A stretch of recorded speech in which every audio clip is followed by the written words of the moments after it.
Hey guys, welcome back to the channel. I am Vignesh, your supply chain and strategic sourcing go-to guy. If this is the first time that you're coming to this channel, welcome. I really hope you find this information useful. If you're a returning viewer, thank you very much for your support. For today's video, we're going to be focusing on QBRs, or also known as quarterly business reviews. In my career, I have seen QBRs used in a really weak and underwhelming manner. And if structured properly, QBRs can really enhance your supplier relationship management, add value to the contracts executed, and also continuously improve this relationship so that you can actually maximize your value at each and every single time.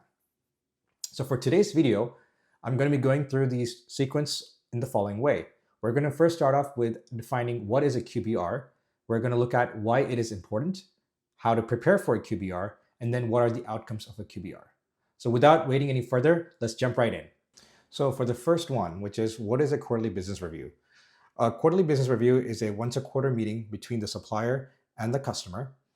It is a structured meeting that is focused on the key metrics or KPIs that have been agreed between both parties. So this was agreed during the contracting phase.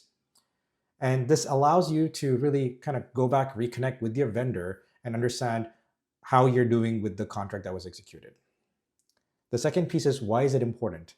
It is a strong or great opportunity for the supplier to showcase the value that they have delivered. And it is also an opportunity for the category manager, sourcing manager, buyer to discuss or address any roadblocks that they're facing with the supplier today. In summary, you could say that it is an opportunity to refresh the alignment between the two parties or two organizations and identify goals and opportunities for the future. The first piece, which was how can you prepare? So the first element of a QBR is data. So you need to understand there's data from the supplier side and data from the customer or your side. So from a supplier data considerations, you have the first thing, which is the sales trend. Understand your current quarter versus previous quarter sales aspects, year to date versus year to date last year, and reasons for any changes in your sales trend. This allows you to understand how are you purchasing, what are your purchasing behaviors. Then it's important. Next piece is to look at the KPI review. Understand what are the different KPIs that are being monitored and how can we actually go about reviewing those KPIs. And then you want to look at the inventory, which is the working capital. Understand what is the inventory on hand on their side as well as on our side. So this allows you to understand what is the total risk that you're holding. You also want to look at what are the open orders. This gives you a perspective of what's going to be coming next, and also reaffirms to the vendor that the lead times are important. And then the other thing that I'd like to always open up is understand what is working well, and is there any room for improvements, and if there's any market projection. So this is from the supplier. So you need to understand that you want to get this from the supplier on what is working well, what they think is working well in this relationship, and where they would want to see any opportunities for improvement. And the last piece is the AR aging report. So this is important because you want to showcase to your supplier that you really do want to pay them on time, and you don't want those finances or delayed payments to be a reason for the relationship to really go sour. The next piece is the data from your end, which is the customer data consideration. So you want to look at your spend trend. So how's the spend going? You want to look at the category spend, give the vendor an overview as to where they are in that category and also what's their share.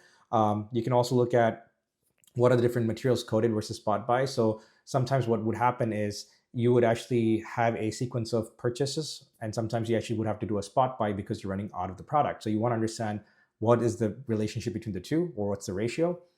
You also want to understand what is the items that are under contract and what are not contracted, so you can understand what items you need to get on a contract because you really don't want to be paying list price. And then also understand what are they missing. So this is the feedback that you can provide to them, saying, where's the opportunity that you see on them gaining more market share. You also want to look at the total cost of ownership optimization. So in some cases, you might see that we're doing expedited shipments. You want to understand why is there shipments happening, because expedited shipments means you're actually paying for additional freight cost. So that's the total cost of ownership that you want to look at. And you also want to look at the issues and opportunities. So you want to provide feedback to the vendor. So an example would be where, let's say, the invoice that is being provided is not accurate, is not complete. So this is an opportunity for you to tell them that, hey, we need the invoice in a certain format. We need the PO, purchase order confirmations, in a certain format. You can provide that feedback. The next element in preparation is the logistics. So as a category manager, sourcing manager, procurement manager, or a buyer, you want to ensure the following. You want to schedule the meeting in advance, which is at least 30 days out. You want to ensure that you're inviting all the key stakeholders that need to be present in the meeting so that they can listen to the KPIs. You also want to send out any surveys. So you want to reach out to them, to your internal stakeholders, understand if there's any gaps, roadblocks that they're facing with the supplier. And this also allows you to capture the voice of the customer, which you can take back to the supplier. And you want to review any data to ensure that you understand the spend, trend, and all the trajectories. So this is something that the supplier will always ask you. So you want to make sure that you have this data, on the top of your head, tip of your fingers. You want to be able to speak to where the trend is going and put aside any concerns that the supplier might have. And then you want to make sure that you're getting a supplier to put this data together, because there's one aspect of you putting this data together, but the other aspect of the supplier putting the data together allows you to truly showcase how they're categorizing the data, and how they can actually project and showcase where the trends are going. And the more important thing is, once the supplier has put that data together, please ask them to share that with you, the slide deck or the data sets, at least 2 weeks in advance, because that gives you and your team to review the data and come to the discussion with a proper questions that you can ask. So that's the logistics aspect of the QBR. Now, the last piece is the outcomes of the QBR. So what should be the outcomes? What should be the goals of the QBR is basically the idea here. So if you think about it, the outcomes of the QBR should be the following. You need to have a good understanding of the supplier's business health. So, in some cases, because of certain factors, the supplier might be going out of business. So you want to ensure that you actually are not at the risk of having a supplier close shop overnight.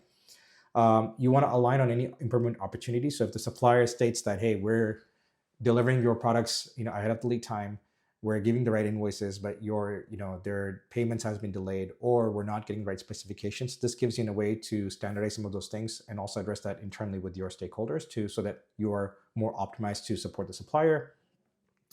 You also want to make sure that if there's any gaps that you're addressing as part of the QBR, you set down action items for the next 90 days so that before the next QBR, those issues are being addressed. And you're going to that QBR with the actions that need to be addressed and that have actually been identified and resolved. And then you want to renew the alignment with the two organizations. So you want to make sure that you have common goals, realign with the goals, and make sure that both the organizations are looking at moving towards that goal. And this allows you to really enhance your relationship with the supplier. So in summary, QBRs are great vehicles or mechanisms to enhance your supplier relationship management. These things can be both ways, where they're not really done well, and the other ways, if they're really done well, they can really enhance the supplier relationship and continue building that partnership together.